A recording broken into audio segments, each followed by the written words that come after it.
Hello, we are discussing about GATE 2015 ECE paper. Look at the circuit diagram. The circuit diagram is a 3-bit pseudo-random number generator.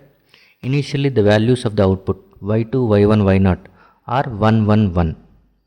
Then what is the value of y after 3 clock cycles? Simply y2, y1, y0, if you observe, they are outputs of D flip-flops. Okay, 3 D flip-flops, the outputs of 3 D flip-flops are nothing but y2, y1, y0.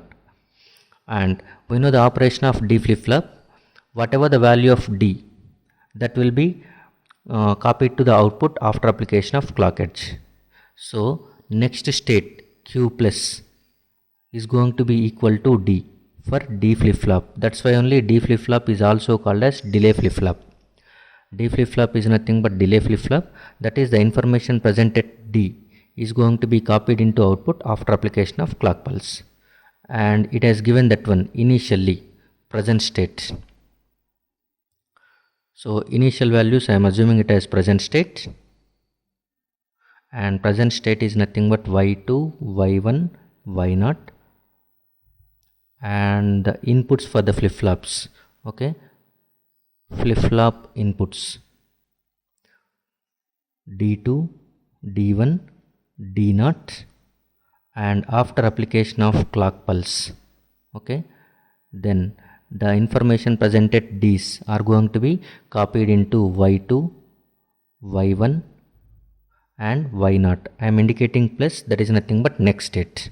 So you can think it as next state, that is after application of clock pulse contents will change, that contents are treated as next state. Before application of clock pulse the contents of the flip-flops is treated as present state. Now the present inputs are going to be 1, 1, 1, that is presently the output is at 1, 1, 1 state.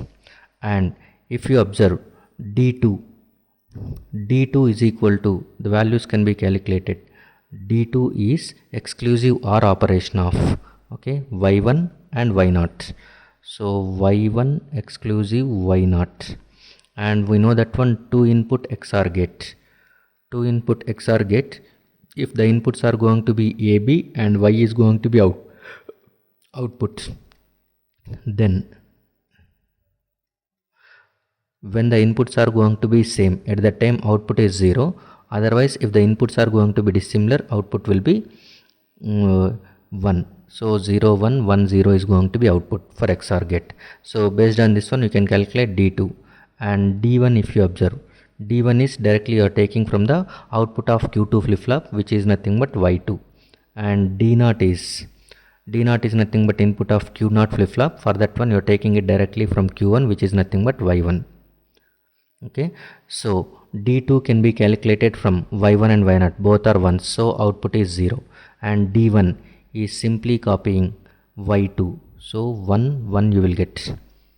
This is y2, y1, these two are going with 1, 1, and after application of first clock pulse, at that time next state will go to 0, 1, 1, and next. Now the present contents are going to be 0, 1, 1, and based on this D2 is nothing but y1 and y0, again it is 0, and D1, D0 will copy y2 and y1 simultaneously, so it will become 0, 0, 1. Okay, and this 0, 0, 1 after application of second clock edge, these contents will be copied into outputs. So 0, 0, 1. Now after application of, now 0, 0, 1 is present state. Based on that one, D2 is y1 exclusive y0. Y1 exclusive y0 is now 0, 1 combination exclusive OR gate output is 1. And next 0, 0, y2, y1 is copied into D1, D0. So this will become 1, 0, 0. After application of third clock pulse, output will be equal to 1, 0, 0. So here what is the value of y after application of 3 clock pulses? So after application of 3 clock pulses, y value is 1, 0, 0. So the answer is nothing but D. Thank you.